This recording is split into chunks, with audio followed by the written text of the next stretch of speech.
तो अब तक आपने देखा कि मनीष ने उसको एक जगह पर बुलाया हुआ था। अब आगे फिर तो हमारे कदम पर गिर पड़ा वो मनीषवा। बोला, अमर भैया हमको बख्श दो, हम दूर रहेंगे सुनल से। पुरानी हवेली पर बैठकर अमर अपनी डींगे हाँक रहा था और पानी पर छप छप पत्थर फेंक रहा था। हवेली पूरे गांव को पार करके बिल्कुल अंत में पड़ती थी, पर एक पीढ़ी पहले तक उसमें एक क्रिश्चियन परिवार रहा करता था। पर पिछले 40 सालों से वो उजाड़ और वीरान थी। हवेली की पिछली बाउंड्री से लगकर एक बहुत पुराना पेड़ था।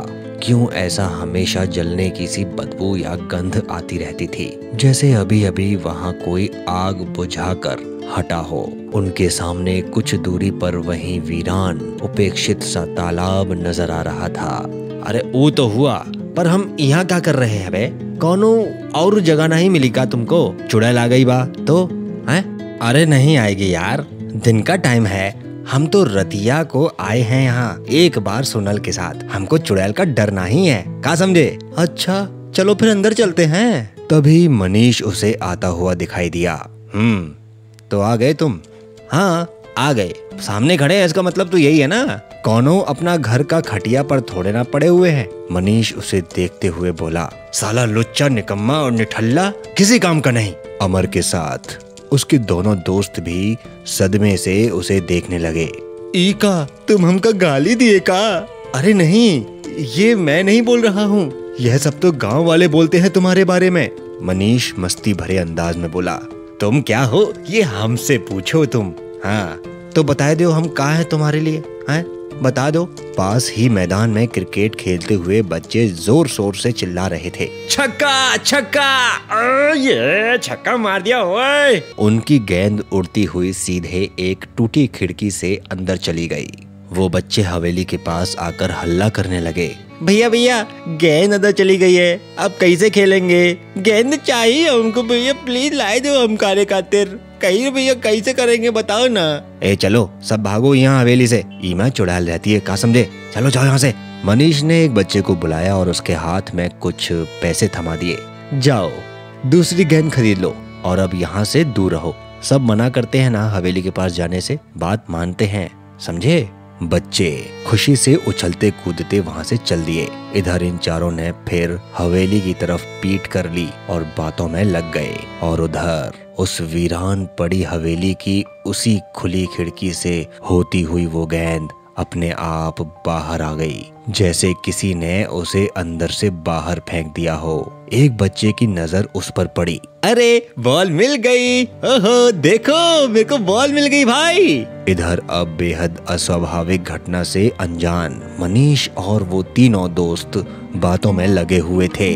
अरे मैं तो ये कह रहा था कि तुम ही इस गांव के सच्चे सपूत हो। अच्छा वो कैसे?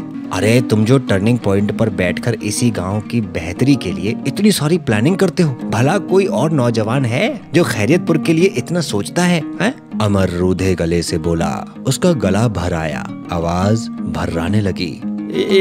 एकदम करेक्ट बात कहे हैं आप, पर कौनो समझता ही नहीं हमारे बारे में। अरे हम है ना, अब सब समझ जाएंगे कि अमर क्या चीज है। हाँ पर हमका करना क्या होगा भाई, क्या करना होगा हमका बताओ? मनीष ने अपने चेहरे पर बेहद गंभीर भाव लाकर कहा, देखो अमर, पूरे देश में कोरोना नाम की बीमारी फैली हुई है, देश की क्या पूरे विश्व में। तो इसमें हम क्या कर सकते हैं मनीष? लोगों को रोकना होगा घर से बाहर निकलने से, बेवजह घूमने से, आपस में बहुत ज्यादा मिलने से। ये संक्रामक बीमारी है, पास आने से फैलती है, छूने से भी। हाँ तुम्हें यहाँ सोशल डिस्टेंसिंग और होम क्वारंटाइन के लिए लोगों को तैयार करना होगा। अरे वो क्या है भला? मनीष ने सोशल डिस्टेंसिंग के बारे में बताया तो अमर का चेहरा कोनों तक लाल हो गया और वो उनके दोस्तों के बीच खीखी करने लगे। अरे सरकार, आप तो बेकार जोर आजमाइश कर रहे हैं। ना ना ना, गांव के लोग ना मानेंगे। तो समझाओ उन्हें, अब कुछ भी करके ये करना ही होगा। सही बोल रहा है अमर, ये गांव वाले कभी कोरोना के डर के मारे घर में नहीं बैठेंगे। वैसे भी यहाँ इन सब की कोई जरूरत नहीं है। ठीक है, अगर तुम गांव वालों को समझाने के लिए राजी नहीं होते हो तो हम सोनल को अमर जोर से खा मैं अरे रहने दो मनीष, हम गांव वालों से बात करेंगे यार। एक मिनट, का बोल रहा था ई? हैं? का बोल रहा था? अरे नहीं तो कुछ नहीं बोला यार, तो तू शांत रहे। तो तय रहा आज की पंचायत में तुम मुखिया जी से गांव में लॉकडाउन करने के लिए बात करोगे। क्या मनीष की बात मानकर अमर ने कोई बड़ी भूल कर दी? और क्या खैरियतपुर के लोग कोरोना के डर से लॉकडाउन करने के लिए तैयार होंगे? जानने के लिए अगला वीडियो जरूर देखिए, कहानी जारी रहेगी।